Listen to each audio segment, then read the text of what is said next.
আমাকে অনেক সময় রুদ্ধ করে দিতে চান। আপনারা বলেন কথা বলবেন না, আমার আল্লাহ বলেন তোমাকে কথা বলতেই হবে। তখন আমি আমার আল্লাহর হুকুম পালন করবার জন্য সারা দুনিয়ার বিরুদ্ধে বুক টান করে সিনা টান করে দাঁড়িয়ে যেতে বাধ্য হই।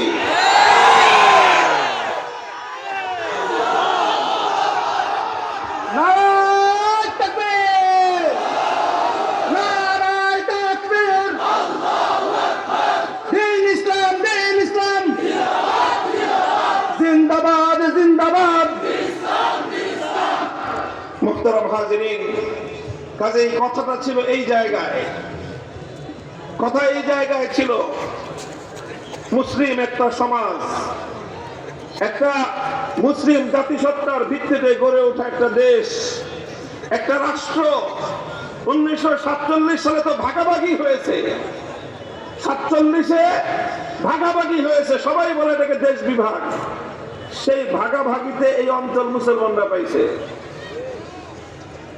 পরিষ্কার কথা, এগুলি কোনো লুকায় ছুপায় রাখার কথা না। 47-এর ভাগাভাগিতে এই মানচিত্র মুসলমানদের ভাগে পড়েছে। এই অর্থ এই না যে অন্য ধর্মাবলম্বীরা এখানে থাকবে না, অবশ্যই থাকবে। হিন্দুরা থাকবে, বৌদ্ধরা থাকবে, সব ধর্মাবলম্বী যার যার মতো নিজেদের জায়গায় থাকবে, নিজ নিজ ধর্ম পালন করবে। তারা জান মাল ইজ্জত আবরু সবকিছুর নিরাপত্তা নিয়ে, ধর্মীয় স্বাধীনতা নিয়ে তারা বসবাস করবে। কিন্তু এই জায়গাটা ভাগাভাগিতে মুসলমানদের ভাগে পড়ছে, এই কথাটা মনে রাখবে। কথা বলেন ঠিক না বেঠিক? সুতরাং এই ভাগাভাগিতে যেহেতু মুসলমানদের ভাগে পড়েছে, সেই ভাগ পরিবর্তন হয় নাই, সেই ভাগ পরিবর্তন হয় নাই। 47-এ যে জন্য ভাগাভাগি হয়েছিল, 71 সাল পর্যন্ত সে উদ্দেশ্য বাস্তবায়ন হয় নাই। এজন্য পাকিস্তান ভেঙে আমরা টুকরো করে দিয়েছি। মনে রাখবেন, 71-এর পরেও 47-এর ভাগাভাগির কথা আমরা ভুলে যাই নাই।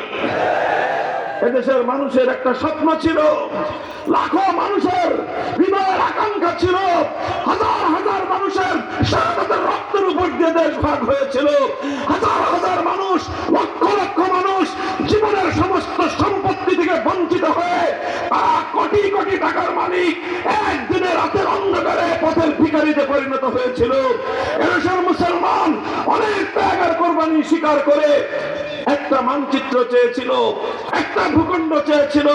তারা অনেক বড় রাষ্ট্র চায় নাই, চেয়েছিল শুধু একটা ভূখণ্ড, যেই ভূখণ্ডে মাথা উঁচু করে আল্লাহর দ্বীন নিয়ে তারা বেঁচে থাকবে। কাজেই সেই দেশে রাস্তার মোড়ে মোড়ে আপনি মূর্তি বসাবেন আর বলতে গেলে ক্ষিপ্ত হবেন আপনি। আপনাকে অধিকার এদেশের মানুষ দেয় নাই। আপনার এত মূর্তি বানাতে মনে চায়, তাহলে সেই দেশটায় চলে যান, যেই দেশটা ভাগাভাগিতে হিন্দুদের ভাগে পড়েছে। তখন তো ভাল লাগে না এই কথা বলছি, সেট করে উঠছেন, এখন কই গেলেন? এই সব কথা বুঝায় বলছি, এগুলি শুধু গরম গরম বলেছি তা নয়, অনেক যুক্তি দিয়ে, কোরআনের আয়াত দিয়ে বুঝিয়েছি। বলেছি কথা যে আমরা আপনাদের কল্যাণকামী। ওলামায়ে কেরামের ঐতিহাসিক জিম্মাদারি আদ-দ্বীন ওয়ান নাসিহা, মানুষের কল্যাণকামিতা করা, মানুষের প্রতি আন্তরিকতা রাখা, এটার নামই হলো দ্বীন, এটার নামই হলো ইসলাম। বিল্লাহি ওয়া লিরাসূলিহি ওয়া লিআইম্মাতিল মুসলিমিন। আল্লাহর প্রতি আন্তরিকতা থাকতে হবে, আল্লাহর রাসূলের প্রতি আন্তরিকতা থাকতে হবে, এবং শাসকদের প্রতি আন্তরিকতা থাকতে হবে। আর সাধারণ মানুষের প্রতি তো আন্তরিকতা এবং কল্যাণকামিতা থাকতেই হবে। শাসকের প্রতি আন্তরিকতার জায়গা থেকে বলেছিলাম কথা যে এভাবে একজন মরহুম মানুষের মূর্তি বানায় তাকেও লাঞ্ছিত এবং অপদস্থ করবেন না, নিজেরাও লাঞ্ছনার সম্মুখীন হবেন না। এই কথা কেন বললাম? কলিজার মধ্যে বলে আগুন ধরে গেছে। এরপরে যা হবার হয়েছে, প্রতিটা ঘটনাই এই আপনাদের মাহফিলে যা কিছু ঘটেছিল সেই সূত্র ধরেই ঘটেছিল। গোটা বাংলাদেশে অঘোষিত ভাবে আমাদেরকে মাহফিলগুলোর উপরে 144 ধারা জারি করে দেওয়া হয়েছিল।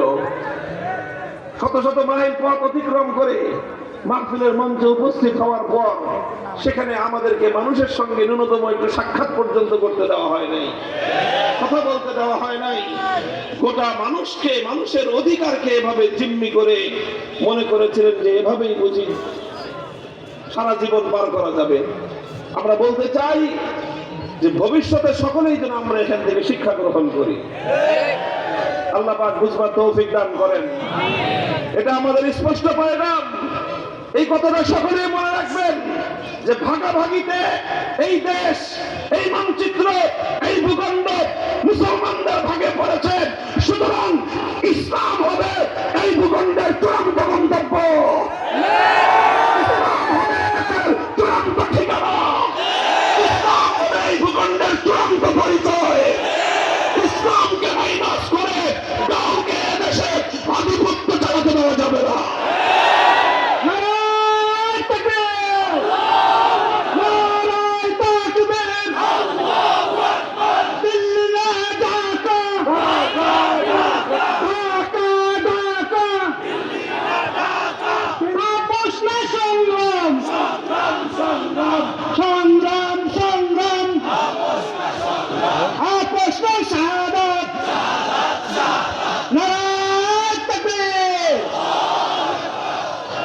আল্লাহ পাক রব্বুল আলামিন আমাদেরকে সকল ষড়যন্ত্রের হাত থেকে হেফাজত করেন। আমাদের পূর্বসূরীদের, আমাদের বাপদাদাদের অনেক ত্যাগ, অনেক ঘাম, অনেক অশ্রু আর অনেক রক্তের বিনিময়ে অর্জিত এই মুক্ত স্বাধীন মাটিতে আল্লাহ যেন আমাদের সকলকে এই কালেমার পতাকা উড্ডীন করার তৌফিক দান করেন। বন্ধুগণ, আমি কোরআনে পাকের একটি আয়াত তেলাওয়াত করেছি সূরা হামিম সাজদা থেকে। লম্বা কোনো আলোচনা আমি করব না। ইন্নাল্লাযীনা ক্বালু রাব্বুনাল্লাহু সুম্মা ইসতাকামু তাতানাজ্জালু আলাইহিমুল মালাঈকাতু আল্লা তাখাফু ওয়া লা তাহজানু ওয়া আবশিরু বিল জান্নাতিল্লাতী কুনতুম তুআদুন। ছোট্ট দুটি কথা এই আয়াতকে সামনে রেখে আমি বলবো। এক নম্বর একটা কথা হলো তাওহীদের কথা, ঈমানের কথা, একত্ববাদের একটা কথা। এই একটা পয়গাম আমি আমার জাতিকে, আমি আমার দেশবাসীকে, বিশেষ করে আগামী তরুণ প্রজন্মের সামনে আমি খোলাসা করার জন্য চেষ্টা করতেছি। সব জায়গায় কথা ঘুরে ফিরে আমি এই কথাগুলি মানুষের সামনে বলার চেষ্টা করছি। তাওহীদ, তাওহীদ মানে কি? একত্ববাদ। তাওহীদ মানে একত্ববাদ। একত্ববাদ মানে হলো আল্লাহ এক এবং অদ্বিতীয়। আল্লাহ এক এবং অদ্বিতীয়।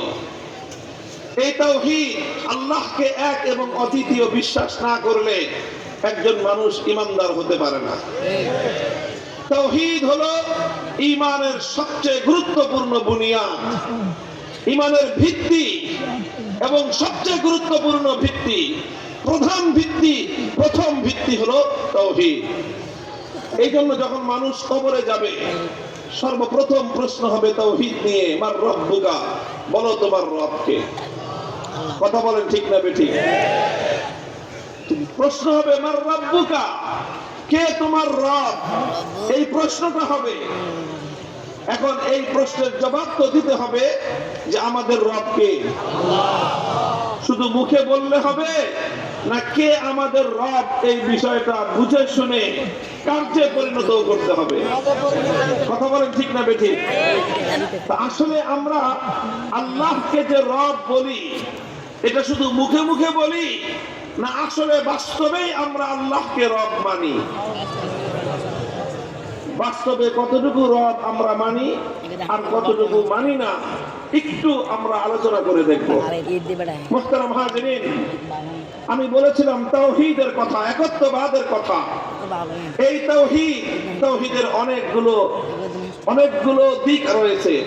প্রতিটি দিকে যে সকল বিষয়ে আল্লাহর একত্ববাদের উপর ঈমান রাখতে হয়, প্রতিটি ক্ষেত্রে আল্লাহকে এক এবং অদ্বিতীয় বিশ্বাস করতে হবে। তার মধ্যে একটা গুরুত্বপূর্ণ তাওহীদের দিক হলো তাওহীদ ফিল ইবাদাহ। ইবাদতের মধ্যে আল্লাহকে এক এবং অদ্বিতীয় বিশ্বাস করতে হবে। ইবাদত কার করতে হবে? এক। বলেন, ইবাদতের মালিক একমাত্র কে? ইবাদতের উপযুক্ত একমাত্র কে? এক আল্লাহ ছাড়া অন্য কারো যদি কেউ ইবাদত করে তাহলে সে আর ইমানদার থাকতে পারে না, সঙ্গে সঙ্গে সে মুশরিকে পরিণত হয়, যত সামান্যই হোক না কেন। বলেন তো দেখি, একজন মানুষ 24 ঘন্টার মধ্যে 23 ঘন্টা 55 মিনিট আল্লাহর ইবাদত করলো, 5 মিনিট শুধুমাত্র দুর্গার পূজা করলো, আপনারা বলেন দেখি লোকটা ইমানদার না বেঈমান? সন্দেহের কোনো অবকাশ আছে? কেন? সে যে 23 ঘন্টা 55 মিনিট শুধু আল্লাহর ইবাদত করলো, ওটা দেখলেন না? 5 মিনিট দুর্গার পূজা করলে মুশরিক হয়ে গেল, কাফের হয়ে গেল। কারণটা কি? কারণ ইবাদত শুধু আল্লাহর জন্যই করতে হবে। যখনই ইবাদত করবে একমাত্র কার জন্য করতে হবে? আল্লাহ ছাড়া 5 মিনিট নয়, 1 মিনিট, আর 1 মিনিটও নয়, 1 সেকেন্ড যদি কেউ আল্লাহ ছাড়া কোন গায়রুল্লাহর ইবাদত করে, পূজা করে, সে আর কিছু হতে পারলেও ইমানদার হতে পারে না, সে মুশরিকে পরিণত হয়। কথা পরিষ্কার? তাহলে এক আল্লাহকে মানতে হলে ইবাদত একমাত্র কার করতে হবে? আল্লাহর করতে হবে। এটাকে বলা হয় তাওহীদ ফিল ইবাদত। ইবাদতের ক্ষেত্রে আল্লাহর একত্ববাদ। ঠিক এরকম ঈমানের আরো কিছু বিষয় রয়েছে। আমাদের সারা দুনিয়া ব্যাপী দাওয়াত এবং তাবলীগের যে মেহনত চলে, সারা দুনিয়া ব্যাপী দাওয়াত এবং তাবলীগের মেহনতের সাথীরা তারা তাদের মেহনতকে বলে থাকেন যে এটা হলো ঈমানের মেহনত, ঈমানকে তাজা করার মেহনত, মানুষকে ঈমান শেখার মেহনত, ঈমান শেখানোর মেহনত। সব কথা হলো ঈমানের কথা। এবং সেখানে একটা কথা খুব গুরুত্ব দিয়ে উম্মতকে বোঝানো হয়, শেখানো হয়, সেটা হলো কারণে ওয়ালি জাত একমাত্র আল্লাহ। সবকিছু করেন একমাত্র কে?